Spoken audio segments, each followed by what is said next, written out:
Yesterday, you'll recall, I spoke with Pam Tranter. Pam received a Medal of the Order of Australia in the Australia Day Honours. She volunteers with not one, but three different charities. Being a volunteer is a reward in itself. You only get by giving, and I enjoy it. You're a pen pusher and a paper shuffler, Yeah. Pam, and you enjoy it. So tell me about your job. Tell me what you do.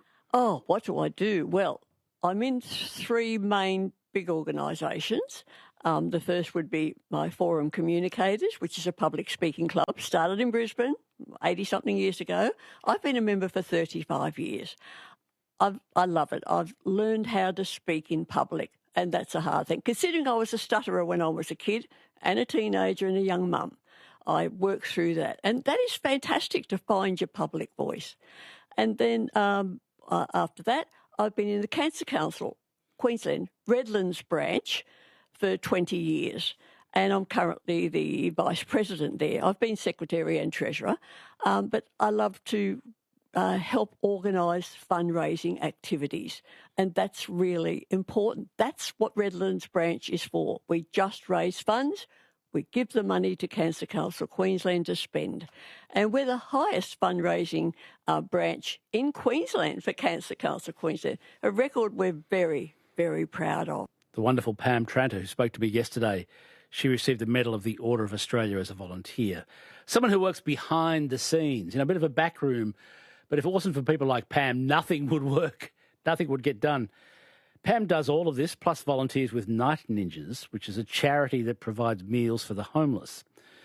And she does it all out of the goodness of her own heart. But would you consider volunteering for the community? If you didn't have to pay for fuel for your car to get there, in other words, would that make the difference for you to be a volunteer? Would it make a difference if the charity also threw in the cost of lunch or perhaps bought you a coffee? What if they paid you a small amount of money? Would that be enough to get you across the line for you to volunteer? The state government is holding an inquiry into volunteering in this state, and they want to hear from those people who volunteer and those who don't volunteer.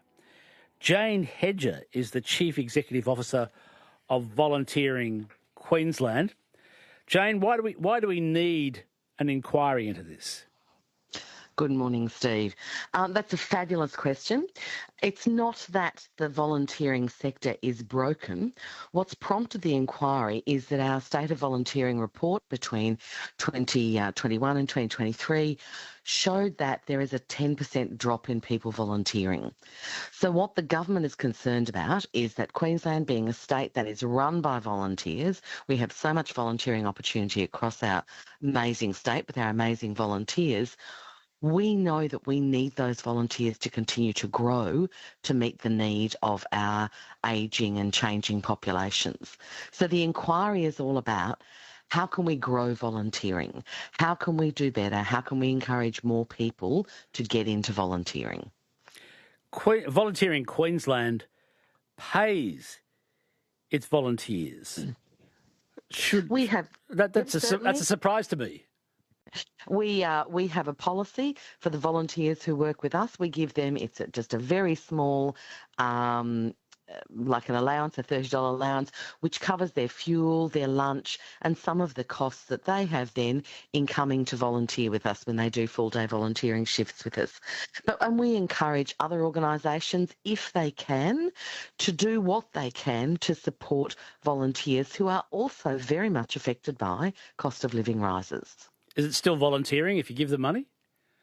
Absolutely, because they're giving us a full day's work. They're certainly giving us more than that small amount of money, which attempts to help them with petrol, public transport, lunches, and just those costs of laundering their clothes and all the things that they come then and give us their time and expertise that we don't have the ability, we don't have staff, we don't have the extra funding to have full paid staff doing those roles.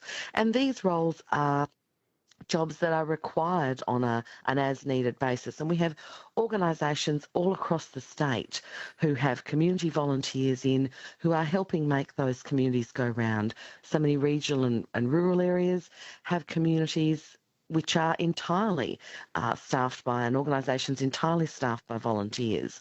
And it is, in this rising cost of living climate, a way to keep volunteers engaged is to meet them a little bit in the middle. There is a very vast and significant number of charities in Australia. I'm not sure how it is in Queensland, but there's an awfully large number of charities, a lot of whom seem to be in similar space or area in my mind. How do you feel about that, Jane Hedger? I think there's about 600,000 odd charities registered in Australia, so there's a lot of them. And here in Queensland, we have 2.8 million volunteers. So that's a lot of money when you look at it. We know they contribute over $117 billion to the Queensland economy. So we do think that somewhere along the line, helping them out where we can, and as you said earlier, providing them with a lunch when they come to volunteer with us, and some of those assistance, if we can, is a way of meeting people in the middle, but it's also a way of encouraging people to continue to volunteer so that we don't continue to see this decline in volunteers. Jane Hedger. That's the real emergency. Jane Hedger is my guest. She's the CEO of Volunteering Queensland. Is it an emergency, Jane? Look, we're concerned that if it keeps going at this rate, we'll lose around about 250,000 volunteers in the next 10 years, and that's not okay. Too many of our services rely on volunteers. We have so many members of our vulnerable community who really do rely on the service and the kindness of volunteers.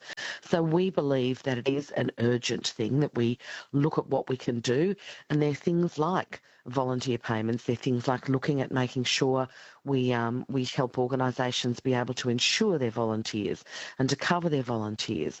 To look also then at how we might work better across the state to make people aware of volunteering opportunities so that they can volunteer, because that's another reason we know people often don't volunteer because they don't know they're needed. So how can we better match people? The other big issue apparently for charities in attracting volunteers is insurance. Explain to me why that is. Yes, look, that's a massive issue across the country. We know rising insurance rates means it's very hard for small organisations and small communities to be able to afford to put on public events, particularly when most of the people who work at those public events then are volunteers. And it's not very kind or very appropriate to have volunteers working in your organisation if you don't then have insurance cover to make sure that they're covered if something happens to them. So I think that's another issue that we've raised with the government, and certainly we expect to see that come out in the inquiry.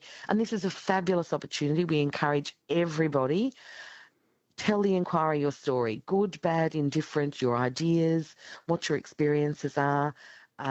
It's a great opportunity to help the government understand what the problem is, but also understand where the pressures are in the community. I really appreciate your time, Jane. Thanks so much for coming on this morning. No problem, Steve.